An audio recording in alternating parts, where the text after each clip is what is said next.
Mitch, can you begin to explain that carnage this afternoon, how that all went down? Pretty quickly.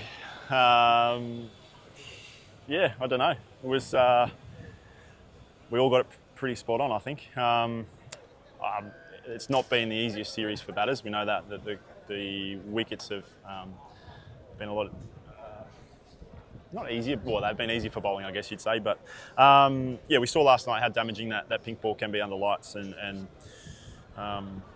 probably a win against the conditions if you're liking the fact that we only bowled 10 overs under lights. So yeah, I think everyone today with the ball was pretty spot on, and I don't think anyone thought it was going to happen that quickly. We were talking about, you know, almost consolidating the scoreboard until we got closer to that night session. But yeah, early mark, I guess. So you were planning to be bowling in the last session today, right? Oh, I mean, we planned for everything, and then we obviously saw how much easier it was to bowl with the pink ball under lights. So yeah, it wasn't a plan to drag it out. It was, you know, if things weren't happening straight away, we knew that things would happen quicker in the night session. So it was almost like, this is what we want to do at the start, but if it doesn't happen straight away, let's just chill out, stop the scoreboard, and then cash in at night. But didn't need to. What was the difference between batting under lights and not in these circumstances with these lights? I didn't bat under lights, so well, I didn't hold the last three balls. So don't know. You'd have to ask them. Where does that rank, Mitch, in terms of spells you bowl? Yeah, pretty good. I mean, I felt like my rhythm's been pretty good for a while now, and even coming into the lead up to Lords, I felt like everything was sort of clicking into place there, and my rhythm and how the ball was coming out felt pretty good. So it's been nice to have that carry on throughout the series. Today again, just felt like everything was in sync, and got some late swing. I think perhaps the breeze might have helped in the fact that, you know, it wasn't under lights, but yeah, as I said, everyone who had the ball in hand today was pretty much on mark straight away. Scotty to get a hat trick. Josh from that I guess not so nice end was on the money as well. So I don't think we imagined it was going to happen as quickly as it did. But when you got an attack like ours, some things can happen like that.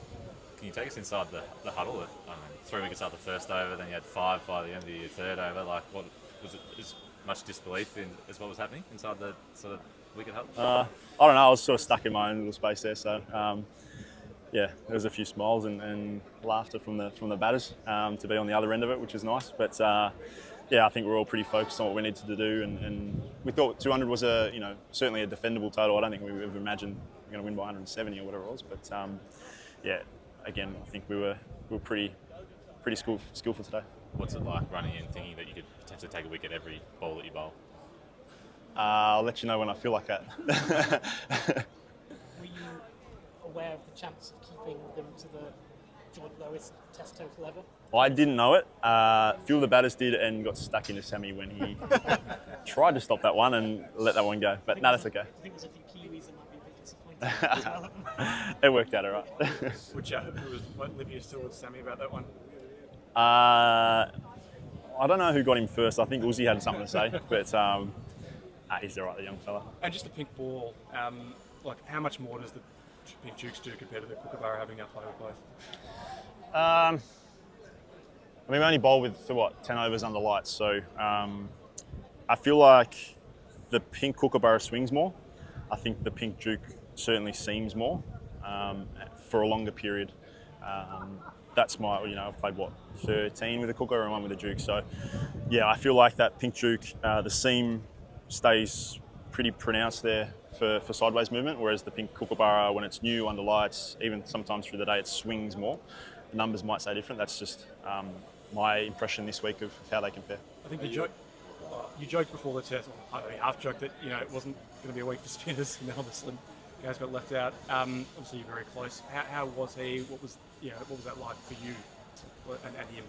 Yeah, I mean, anytime you get left out, it is disappointing. I know you want to play, but he's certainly been around long enough to understand it wasn't a skill thing. It was based on conditions. He's, you know, over 500 wickets. He's not going to be left out on his skill. He knows that. We know that.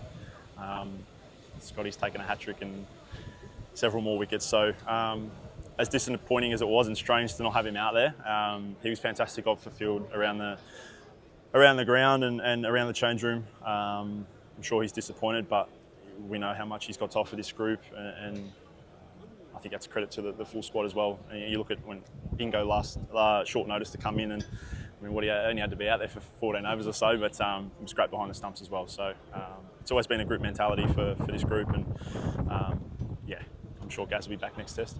Are you a convert to day-night test matches now, eventually? It's good for my record. It's good for your record. You've got more wickets than anybody in them. You've got taken 6 and 9 here today. Surely you've learned to love pink ball. Come on. Yeah, I still think there's a lot to love. The sleep-ins. Certainly 3-day test matches are nice too. But yeah, I mean, I think I've grown to, I've softened on the stance on it. I still think there's, I think I said it before, it's, you know, it's one to be careful of. You don't want to overdo what it is. I think it's a great product in Adelaide. Obviously our first away pink ball test this one, and it's been, what, 3 days, which is nice. So yeah, I think there's a spot for it. I think you just look at how it's been picked up by Adelaide and the public there. It's certainly a fantastic week to be a part of there when it's a pink ball test. It's not this year. But yeah, I think it's just, I'm still a traditionalist, so I still very much love the red ball game. But yeah, I think I've grown to see a place for it in the calendar. Mitch, how has the week been for you? Didn't want it to be about yourself. I know it's not about you, but how special is this week? How it's panned out, and any nice messages that have touched you this week from anyone? Yeah, certainly it's been humbling to see to get a lot of messages, and the guys put a little video together for some messages from back home, from family, from past Australian greats, and even some of the Giants boys. So no, it's been a bit. It's certainly been uncomfortable throughout the week. I was happy just to have a win and sing the song. It's certainly been a special week to play, to wear the baggy green, and one I'll cherish for a long time. And I've got a chance for a few weeks just to reflect on things and take a breath back home and get ready for the summer. Can you tell us what they gave you? Did they give you a presentation or something aside from the video? Did they give you a presentation? I have a couple of test shirts with my 100th test on it, and a bottle of Jamaican rum, I think it is. Yeah, and it was a nice video. Full of messages from back home, which is nice. What was your personal highlight of the day? As much as you got 3 wickets in the first over, your 400th test wicket, you then got 5 wickets in 15 balls, which hasn't been done before. What was your highlight? It'll come when Alex decides to sing the song. That'll be the highlight.